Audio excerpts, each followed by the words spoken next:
Hey YouTube, it's Kristina. So I just got off the phone with a client named Brenda, and I had actually been texting with a client named Summer this morning, and they're both restarting the program. They had jumped off the bandwagon for a little while, needed some help getting back on. Brenda made a really good point. She said, I'd really like to hear your view on restarts, and here's my opinion on restarting.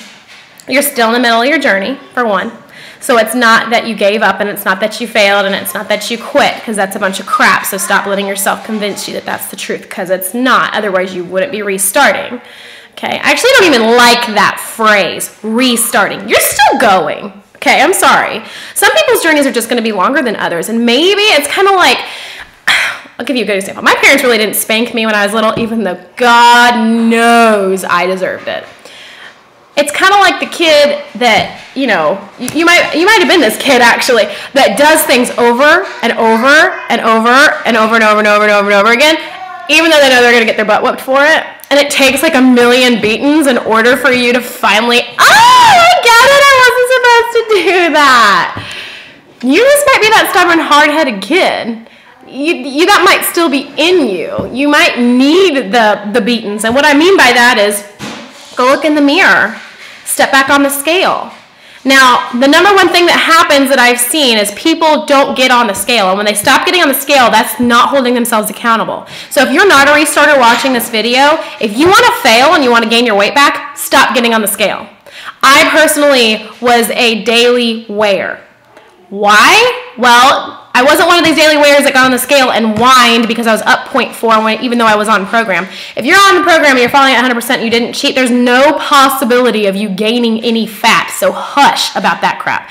You might be up a little bit because you're on your period. You might be up a little bit because of, a million other reasons, but you're not gaining fat. So I like to be a daily wearer, even though sometimes I didn't see the results that I wanted, even though sometimes I didn't get, I didn't get to the goal that I wanted to by the certain day, but I was still holding myself accountable. Even till today, I still hold myself accountable. It's extremely important to weigh yourself frequently. I get on the scale at least twice a day now.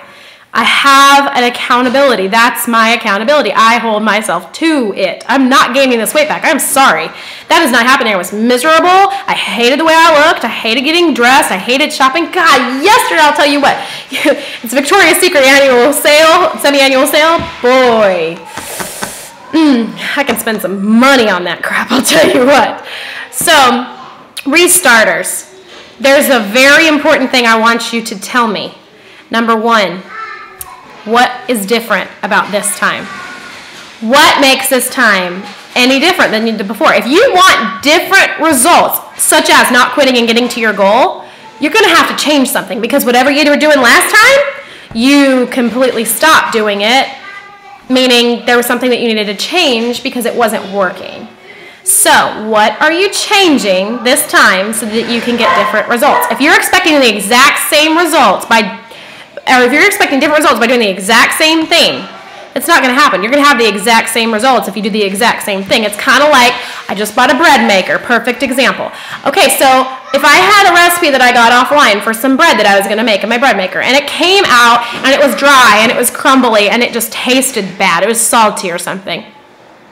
Would I make that again? Would I make it when company was coming over? No. What would I do? Okay. I would change it. I would start adding things, taking things away, figuring out what it was to make the recipe the way I wanted it to taste. It's the same thing with your weight loss journey. So you're going to need to fix your recipe. What was it? Maybe it wasn't the fact that you weren't doing the program correctly. Maybe it was the fact that you weren't getting enough support. Maybe you need to be involved in your Sisters in Success or Warriors with the Heart group more often.